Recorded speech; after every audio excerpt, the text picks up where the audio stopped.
cold. Oh, I gotta turn on the furnace and get the heat going for a little bit. Okay, wait, that's a little bit. Wait, what's that? Looks like. Oh, hold on a second. Where are my glasses? No, jerk. Those are sunglasses. Wait, hold on a second. Let's see. Could this be? Is it? Oh my God! It's Sweet baby Jeebus, it feels like it's been 15 months since the last update. What does it contain? Is it like my sculpted pile of mashed potatoes? Does it mean something? Is there no one out there that can decipher this code and explain just what it means to a fool like me? KRKN Channel 5 News. Old reliable. I knew I could count on all of you, jerk. Now please, tell this jerk just what this means. Well, thank you, jerk. We down here have been putting our analysts to task, trying to decipher just how another update could actually mean this game is dying.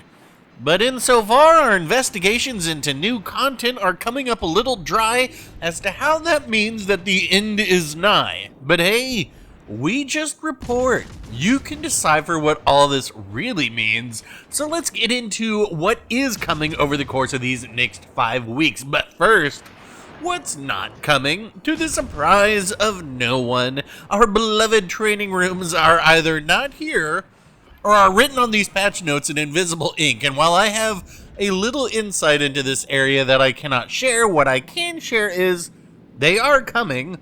But I wouldn't be expecting them next update either. Sounds like there is going to be some spaghetti that needs cleaned up first. Speaking of spaghetti and a spicy meatball, the campaign ship, or ships, it is another choose-your-own-adventure campaign, and at the end there is a choice. Do you want a high-tier battleship to further contribute to the 10 battleship per match problem, or do you want a battleship? First option is the Marco Polo. You take the Veneto, you put 9 406mm guns on it. Does it have SAP secondaries? I don't know. Does it have rolling smoke? I don't know. Does it have a Sigma from PC of 1.9? I don't know. What I do know is that those 406mm guns, when equipped with the SAP module, that's right, it is an option, will have 102mm of very spicy penetration. Now, if 16 inches is too much for your tiny hands to control, you needn't worry. Your other option is equipped with a very modest 14 inches in guns in the Marlboro. Welcome to Flavor Country, but with 16 of those guns, well, it's a mighty big country. Now, 14-inch guns, of course, means you're going to have a real hard time with anything more heavily armored than a destroyer. Unless you head to the store right now and get Uncle Jerk's Motion Over Viscous Environments Tonic. Guaranteed to get your ship into any position to find a broadside. Available now for a one-time payment of $5 through the Super Thanks button. Click it today. Now, if I'm being honest, and you know I am, Marco Polo is my immediate choice. But I will reserve judgment until I try them both, and I'm sure you can expect a full report on your desk in a timely manner. Now, you too can get both of these ships as well by completing the campaign and purchasing the other for 17,500 doubloons, or, if you are an absolute mad lad, buy them both out on day one, and if you're insane enough to do something like that, well, hold on to your butts because we have some event shards coming about to explode onto the scene. The winter sharts are here, and with them you will be able to procure yourself the Tier 5 Italian cruiser Genova, a Super 5 crate, and all sorts of other fun things. But one thing you won't be able to get is a bucket, and you're going to need one of those if you want to grind the ultimate prize for free, the legendary tier super cruiser Yoshino. And what is Yoshino? Well, you take the almighty Azumarill, you slap some torps on it, and then you put it in legendary tier. Is that it? I think that this will be getting a Legends treatment, but I don't know for sure. But if you look at every other super cruiser at the tier, and heck, even the light cruiser in the background, they get 32mm bows. But I guess we will see. Personally, I think it's going to need a little something more than torps. Now, there are also a couple new guises. You got one for Santa, one for Scrooge, complete with their own voice lines. Is that worth anything to you? I don't know. But you know what was worth a lot of money to 500 people before? The Elbing. But you, yes you, same as Tiny Tim, can get your grubby little mitts on it only to realize, well, this isn't the ship I expected. But how much is that privilege going to cost you? 1.4 million global XP, and that is not bad, actually. That seems like actually a pretty fair price to me. There is also going to be a metric boatload of Windrose bonuses and crates for first wins in just about every single ship you own, and there's also an in-game advent calendar. Holy shnikes! So this is what dying sounds like? We also have 3 seasons of Arena, starting in Tier 7, going to Tier 6, and ending in Tier 5. I feel about that. A new Fangled Mines will be showing up to purchase, which on my first look actually looks better than the CE version to me. And finally, after appearing in a video briefly 2 years ago, we will get the Tier 7 Kirasami. The last time we ever heard about Kirasami was way back in the before times. It was when Chili Games still made videos and PG Rapid still memed. What is Kirasami? Are you tired of hearing me say I don't know? Well, I can't say for certain, but it is going to be quite similar to the Harikaze from PC, which was a collaboration ship, so it makes sense that it would have a different name here. And it also has different holes from which you can choose to put on the ship that changes the role of the ship. You want more torpedoes? You put on this hole. You want it to be a gunboat? You put on that hole. And that sounds quite intriguing to me, and may get it the award for most interesting ship this update. Please. Please, no more. Suck it up, jerk. It's time for balance changes. Every single ship with AP secondaries will be converted to HE secondaries.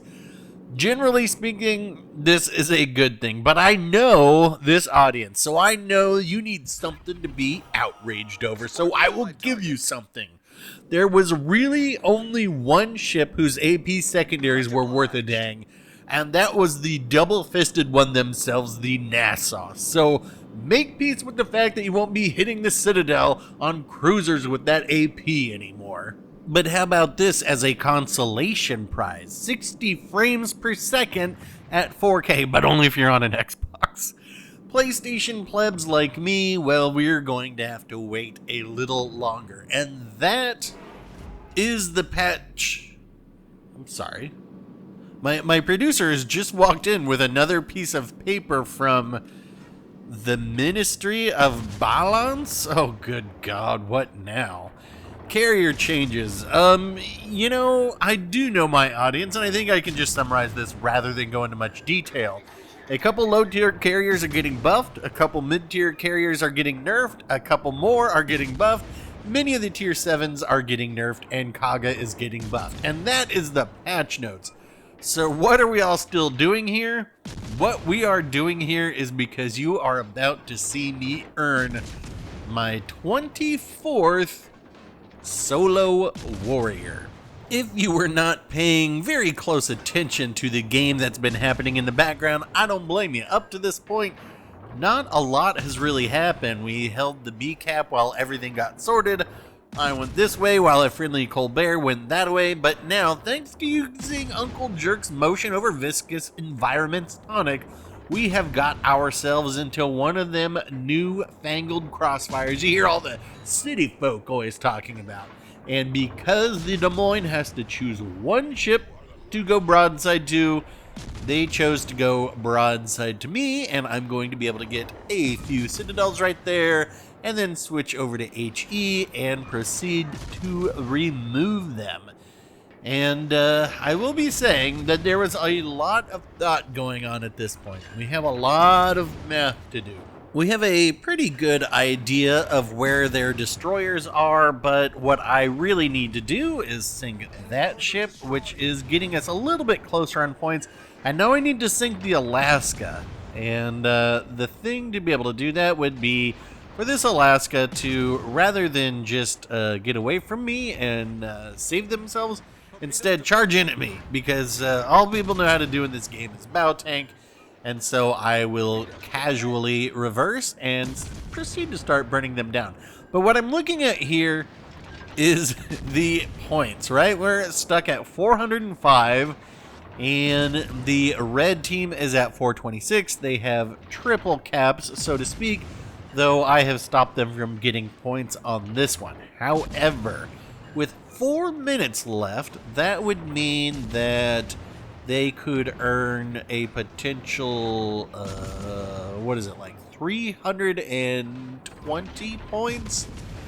But when I sink this cruiser, that's going to give me more points, and then I can flip C, and that's going to get the point difference quite tight. I do think that the red team would still win if they didn't do what they're about to do. And that is try and win harder. You know, there is a particular class of ship that the Worcester feeds on very, very well. And no, I don't mean battleships, though those do. I mean destroyers. And the big question here is, what are those 3 destroyers doing? I am hoping to be able to flip this and then head them off on the way to B to maybe be able to flip that back in my favor, because then at some point they're going to have to go by me. But I'm keeping an eye on my RPF, because if that changes, then it's going to give me a pretty decent idea of which direction those destroyers are headed in. And for whatever reason, that just ticked and they are headed to the radar cruiser. So let us just go ahead and remove this gearing. And this is going to, yes, it's going to reset our cap, but we're also going to gain a bunch of points from sinking them. So now it is 470 to 439. All right, if I flip this cap, now will that give us the point difference? There's only 3 minutes left, so if we were to flip this, we would get, well, the red team would get, what, an additional 160 points? So, still pretty bad, but you know what? Maybe this destroyer will be able to sink me. They won't. And now, once we sink this, now there's some real math going. 500 to 430 with a minute and a half left. Let's see. They are going to get 38 points per minute for each of those caps that they own. So that's going to be 72. However, I have a 60-point lead, and that means, well, I don't know what this means. This is when it gets a little too hard to be able to predict what's going to happen. So all I can do is try and catch this last destroyer slipping up somehow. We are just under a minute left. We have a 28-point lead. I'm going to flip this right now.